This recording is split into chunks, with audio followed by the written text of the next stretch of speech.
Assalamualaikum warahmatullahi wabarakatuh. Selamat datang kawan-kawan semua di channel Lapak Horor X Mbah Warmo. Dan di channel ini nanti Mbah Warmo yang akan bercerita.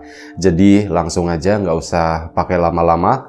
Monggo Mbah Warmo, waktu dan tempat dipersilahkan. Kantor tempat gue kerja itu terletak di Jalan Rasuna Said, Jakarta Selatan. Bangunan itu nggak terlalu besar, cuman punya 8 lantai dan perusahaan gue menyewa 2 lantai paling bawah. Ada satu pengalaman horor yang pengen gue share di sini selama gue kerja di sana. Tapi sebelum ke cerita, seperti biasa, gue pengen ngucapin Assalamualaikum warahmatullahi wabarakatuh. Terima kasih buat kawan-kawan subscriber yang udah support kami, udah dukung kami, dan juga kawan-kawan yang baru main, baru mampir, baru nengokin channel Lapak Horor ini. Nah, waktu itu kami menempati 2 lantai paling bawah, dan lantai bawah itu ada lobby menuju kantor kami ya. Dan di sana biasanya satpam jaga kan. Kalau siang sih ada resepsionis, cuman kalau malam itu cuman satpam doang. Nah, sementara tempat kerjanya itu ada di lantai 2, semuanya di atas sana semua. Kalau di lantai 1 itu tadi lobby, kalau masuk lebih ke dalam itu ada ruang-ruang meeting gitu. Itu ruang meeting yang disediain buat klien-klien kita. Dan di sana juga ada studio foto dan ada tempat buat nyantai-nyantai juga di sana.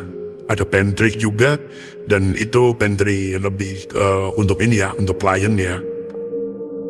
Tempatnya sih cozy banget, enak banget di sana dengan desain kantor yang modern kayak gitu. Itu enak banget sih sebenarnya, warna-warni gitulah, colorful banget. Nah, kejadian itu tuh terjadi suatu malam. Ini salah satunya aja ya gue ceritain, dan menurut gue ini yang paling berkesan sih.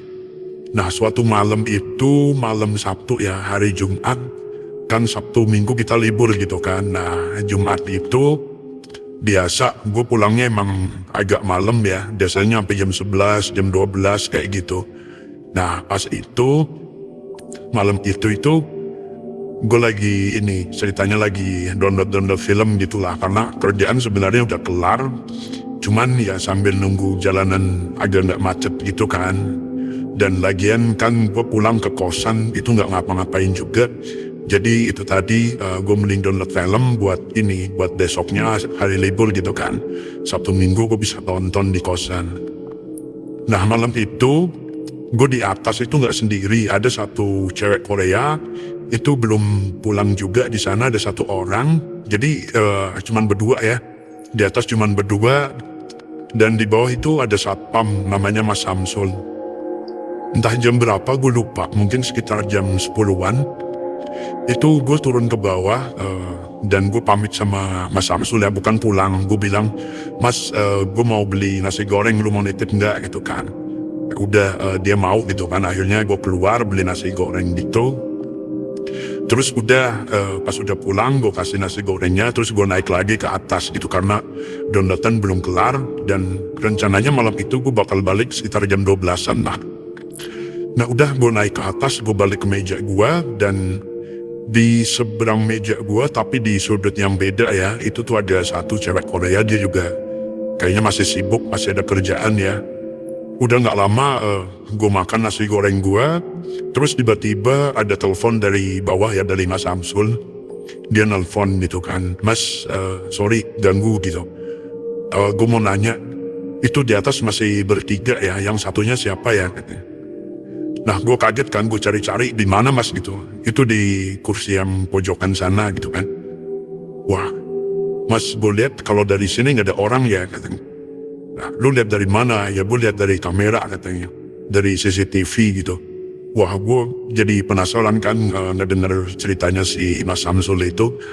Gue langsung turun kan. Gue penasaran gitu kan, soalnya gue lihat itu nggak ada gitu. Terus gue turun.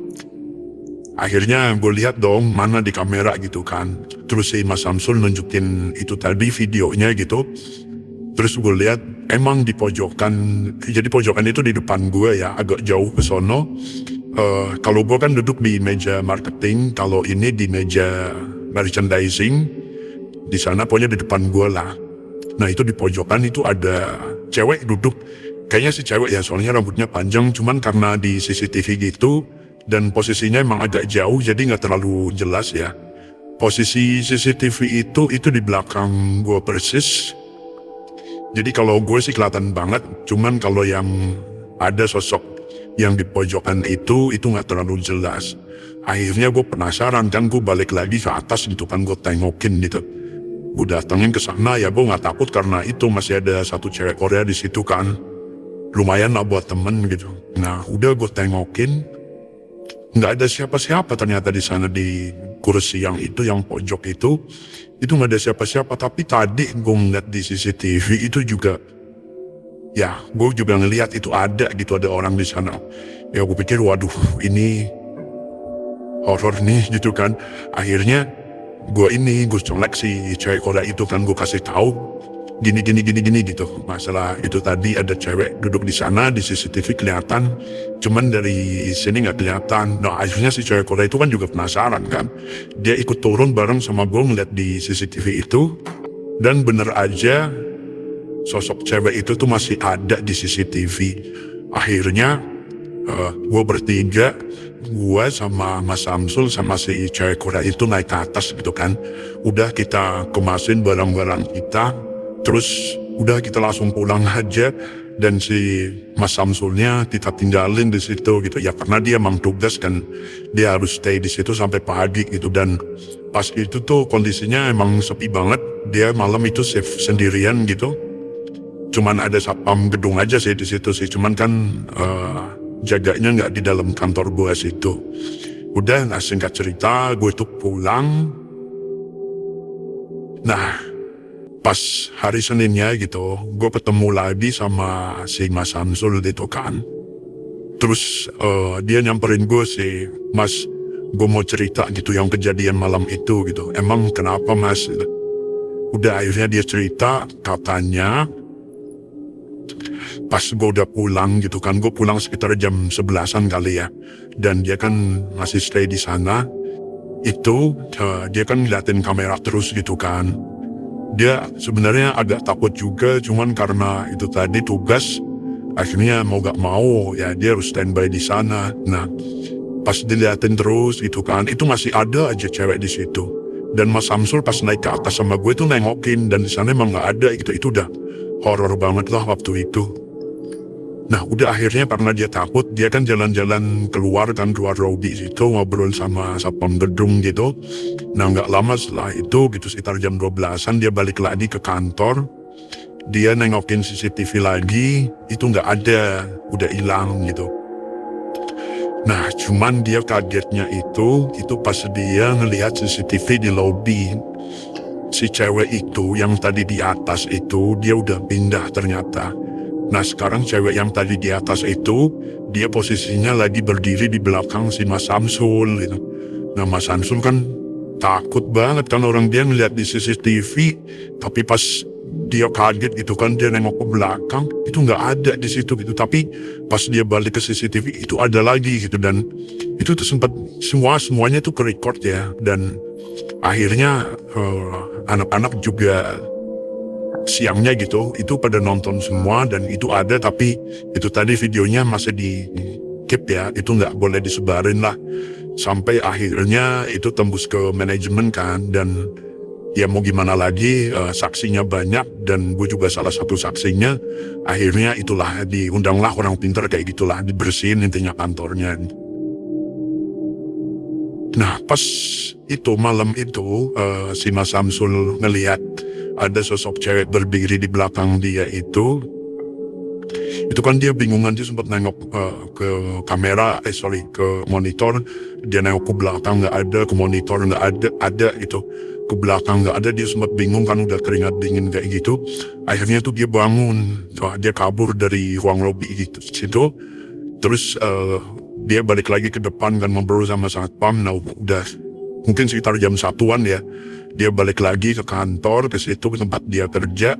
Akhirnya udahlah, dia daripada pusing gitu kan, dia tidur di tengah ya, di belakang lobby situ. Itu tempat yang enak sih sebenarnya, nyaman, ada sofa panjang gitu. Itu nggak, dia tidur di situ. Nah, pas dia lagi tidur, itu tiba-tiba dia tuh ditindih sama si sosok cewek yang tadi dia lihat di layar monitor itu gitu. Nah, dia tuh teriak-teriak gitu kan, dan di situ sendirian. Dia tuh katanya itu tadi ditindih sama mungkin sosok kayak kuntilanak gitu ya. Cewek rambut panjang, mukanya pucat gitu. Mukanya sih katanya nggak terlalu jelas. Dia ingat tuh tangannya gitu kan, tangannya kayak mau nyekek si Mas Samsul gitu, dan dia sempat megang tangannya tuh katanya rasanya dingin banget tangannya gitu. Nah setelah itu nggak tahu ya dia sadar atau kayak gimana, namanya ditindih gitu kan, dierep-erep. Akhirnya dia kebangun gitu dan dia lari keluar gitu, sama nemuin si tadi temennya yang saat pembangunan. Dia ceritain, akhirnya ditemenin lah si Mas Samsul sama si saat pembangunan itu. Udah mereka tidur di situ, dan keesokan harinya dia pulang gitu kan. Ternyata Mas Samsulnya sakit. Ya cerita itu sempat hot ya, sempat rame di obrolin di kantor, cuman itu tadi videonya di keep, nggak boleh sampai keluar gitu ya, soalnya nggak enak kan. Di situ tuh ada logo perusahaan segala macam, nanti ketahuan kan, jadi nggak enak. Ya kurang lebih seperti itulah cerita di kantor gua yang 2 lantai itu. Dan semenjak kejadian itu tuh udah mulai jarang ya orang yang kerja sampai malam gitu. Nah pas itu tuh mungkin sekitar berapa ya, 8 bulan kita pindah kantor ke situ. Itu ada kejadian seperti itu. Sebelumnya sih orang sampai malam sampai jam 10, jam 11, tapi semenjak kejadian itu udah paling malam tuh sekitar jam 9 itu udah pada balik gitu. Dan kejadian itu tuh nggak cuman sekali, sampai ada mungkin 2 atau 3 kali gitu ya. Sampai akhirnya itu tadi pihak manajemen mutusin buat manggil orang pinter buat ngebersihin kantor itu. Ya itulah ceritanya seperti itu. Maaf kalau misalnya ceritanya kurang serem. Gue ucapin terima kasih buat kawan-kawan yang udah mau nonton, udah mau dengerin cerita ini. Selamat menunaikan ibadah puasa bagi yang menjalankan. Jaga kesehatan kalian selalu ya. Sekali lagi terima kasih. Assalamualaikum warahmatullahi wabarakatuh.